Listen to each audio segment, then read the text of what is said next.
When it comes to recommended gear, I can't recommend these Hipshot Xtender keys highly enough. This is not necessarily a need. This is definitely a want for most of us, unless you're a touring or professional player, um, recording studio artist type thing.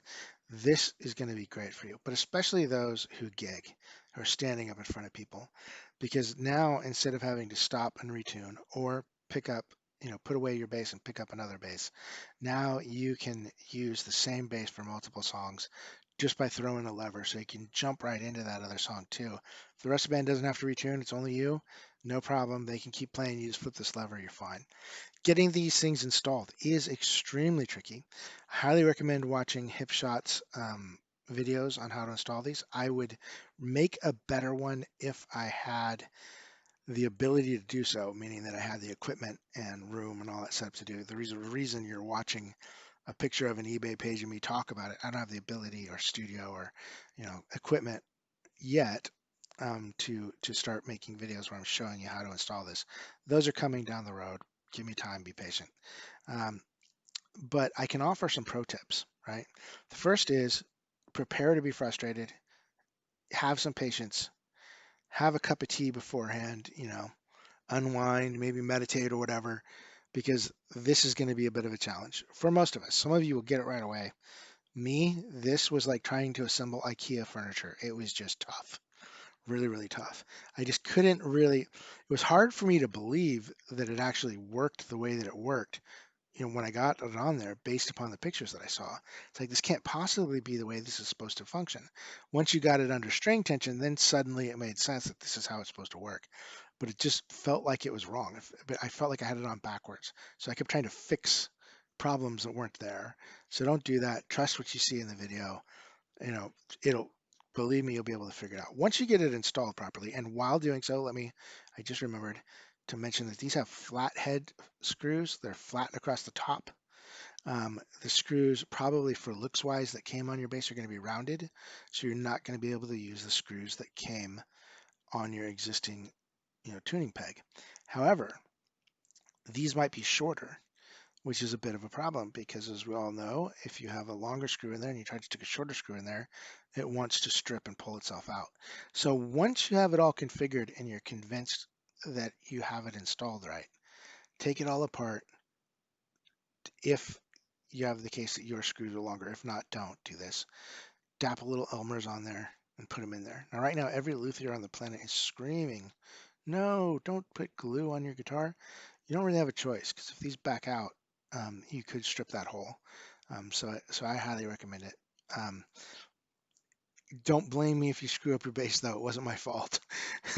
Because this is something that a lot of people say don't do. So either way, I haven't personally experienced a problem with this. I've never heard of these backing out. It just sort of worries me as a potential problem.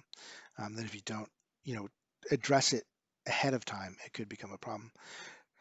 Two, something you'll notice, when you're fine tuning this, when you first get it on, you get it all installed, that's great. But when you're in E and you get tuned and you drop it, you're not instantly in D. Well, there's a tuning procedure involved that gets covered in the Hipshot thing that involves lots of fine tuning. And this right here is what you're going to be tuning with your fingers, this little tiny screw here. How far it's screwed in or screwed out affects the difference between when it's in the up position and when it's in the down position. And that's how there's tricks to playing with it and configuring it that they'll explain in those Hipshot videos about how to make sure that every single time when you're perfectly tuned in E and you drop down into D and it's perfectly tuned, but then you go to throw it back into E and you're not in E anymore, you're considerably off. They'll show you how to fix that. I'm trying to explain that without being able to have a workbench is a little tough. Just for warning you, that's a potential thing that you're going to experience. That is not something wrong with the product. That is, you got to figure out how to fine tune this thing, and they'll explain how to do that. Color. I want to talk about color. These come in chrome. I'm sorry, nickel, which is essentially chrome, even though nickel and chrome are not the same two things.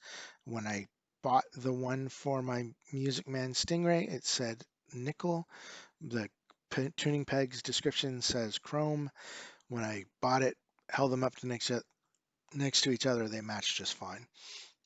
Will that always be the case? Well, it's from a different manufacturer, so there's no guarantee it's going to match what's on your bass. If you're truly need them to be 100% matchy, Hipshot does sell other replacement tuners for each of your bases, for most major brand bases and models of bases. Do bear in mind, especially in the Fender world, that just because it says Fender Precision and Jazz Bass does not mean that you can fit this onto every single jazz and precision bass made by Fender. You're going to need to research your models and make sure you're getting the right one. The one that says it'll fit made in Mexico ones, they don't have one out that says it fits Squires. Fits most Squires, not all Squires. And here's why. Within the Squire range, they change their size of their tuners over the years randomly without warning, and there's no way to know which one you have and which one you don't. Additionally, the reason they make different ones for the Highway 1 model and make more than one model, right, is because Fender did the same thing on their various models of jazz basses. So again, it becomes clear as mud as to whether or not this is going to fit your exact bass. So make sure whoever you ordered it from has an excellent return policy.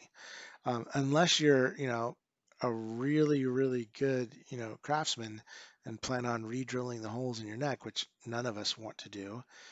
Some of people might find that fun. I don't. I don't want to take a drill to my bass. So, bear in mind, you may get this and find out, damn, I have one of those oddball duck ear basses where this thing just isn't going to fit me, and the only way I could find that out is to order it. 99.9% of us won't run into that issue. We'll be able to identify ahead of time which model we need for our bass. So in any case, enjoy your Hipshot extender key if you order it. Have fun putting it on.